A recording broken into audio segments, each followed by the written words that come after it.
Bonjour, bienvenue dans William's Kitchen, je suis William et aujourd'hui c'est officiellement ma première vidéo tournée aux États-Unis. Oui, il était temps que je m'y mette, ça fait depuis août que j'y suis et j'avais assez de vidéos tournées en France, mais il est temps de me mettre aux vidéos américaines. Et pour cela, je vais bien sûr commencer par une vidéo pas du tout américaine, c'est-à-dire une recette de la tarte tatin.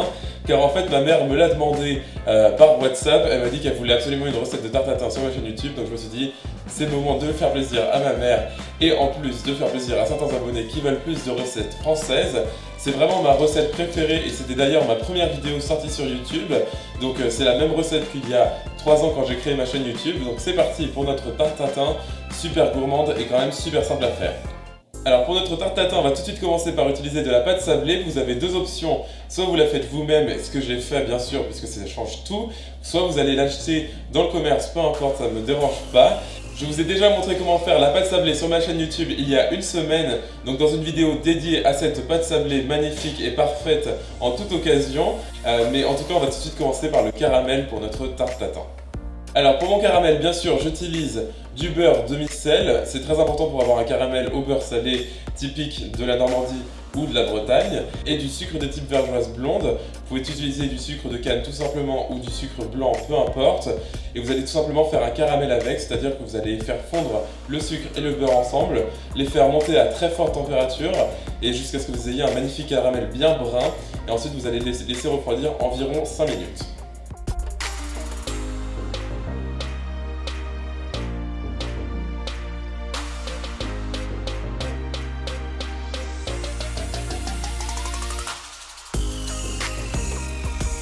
Alors vous allez vite penser qu'il y a trop de beurre dans votre caramel car il a tendance à se séparer un petit peu du sucre, mais ce n'est vraiment pas le cas car en fait vous aurez vraiment une tarte plus gourmande et plus salée, donc n'hésitez pas à mettre toute la quantité de beurre vraiment et faites-moi confiance là-dessus.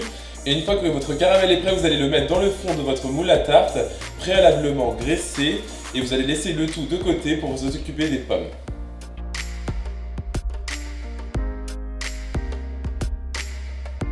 Vous pouvez utiliser plus ou moins n'importe quel type de pommes. Ici j'utilise des pommes qui vont au four et qui supportent la cuisson, donc c'est-à-dire qui gardent leur forme quand vous allez les cuire et qui ne se transforment pas juste en compote. Et j'en utilise ici 4 ou 5 en fonction de la taille de mon moule. Et je vais bien sûr commencer par les éplucher et ensuite enlever le centre des pommes et les découper en gros morceaux car je préfère toujours une tarte tatin assez rustique avec des gros morceaux dedans. Une fois que vous avez vos beaux quartiers de pommes, vous allez les déposer tout simplement sur le caramel, donc avec le côté extérieur de la pomme qui touche le fond de votre moule à tarte pour que ce soit joli quand vous allez la retourner après la cuisson, et c'est aussi simple que ça.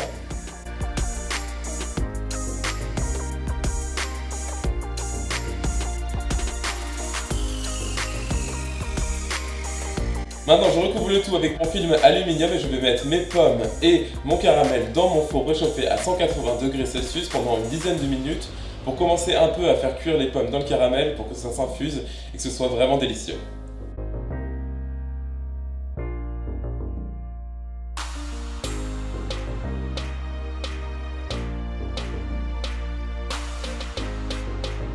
Voilà, donc au bout de 10 minutes, vous pouvez commencer à vous attaquer à votre pâte sablée. Et pour cela, je vais tout simplement étaler ma pâte sablée où j'ai ajouté un petit peu de cannelle par rapport à la recette de base pour que justement ça aille bien avec les pommes et le caramel.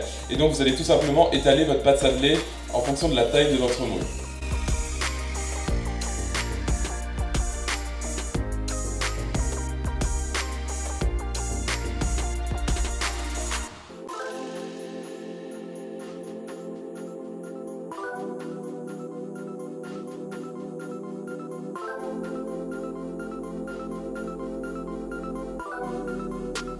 Maintenant, je recouvre mes pommes avec ma pâte sablée en repliant les bords. Si jamais vous trouvez qu'il y a trop de pâte sablée, bien sûr, vous pouvez découper et enlever l'excédent. Mais je ne ferai jamais ça de mon vivant, car la pâte sablée, c'est toute ma vie. Donc c'est hors de question que j'en enlève. Je garde tout et c'est très important pour cette recette particulièrement.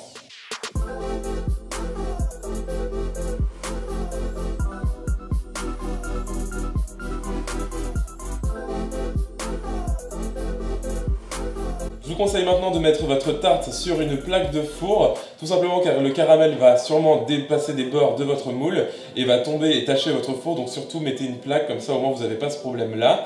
Et donc ensuite vous allez cuire votre tarte tatin dans votre four préchauffé à 180 degrés Celsius pendant environ 35 à 40 minutes, ou jusqu'à ce que le dessus de la pâte soit bien doré, que le caramel soit bien rempli de bulles et bien chaud et qui commence à sortir justement de votre moule, et ensuite ce sera délicieux et prêt.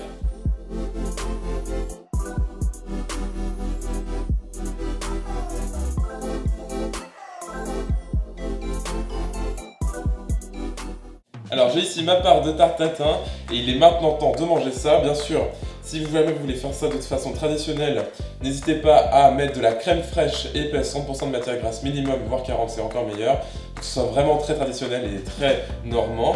Mais sinon vous pouvez aussi utiliser de la glace, moi je le préfère aussi à la crème par exemple, mais tout seul c'est très bon aussi.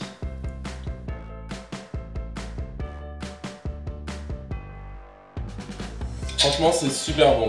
C'est vraiment une recette à refaire, elle est simple comme vous avez pu voir, foolproof, vraiment il n'y a aucune erreur à faire, à part le caramel ça peut peut-être peur, mais finalement, même si votre caramel est un petit peu cristallisé ou quelque chose comme ça, c'est pas grave, et qu'avec les pommes, ça ne pose aucun problème car elles vont se remplir de votre sauce au caramel bien beurrée. En tout cas, n'hésitez pas à refaire cette recette si jamais elle vous a plu et à me faire confiance, c'est vraiment délicieux. Les ingrédients sont sur mon site internet, donc avec la recette écrite en entier, williamskitchenblog.com. Vous pouvez aussi me suivre sur mes réseaux sociaux pour suivre mon aventure ici aux États-Unis à San Francisco, donc Facebook, Twitter, Instagram et Snapchat, où je partage beaucoup de photos par exemple sur Instagram. Donc n'hésitez pas à me suivre là-dessus et à mettre un petit clic sur le pouce bleu et sur la petite cloche pour être informé dès que je sors une vidéo sur YouTube. Et moi je vous revois dans la prochaine. Salut!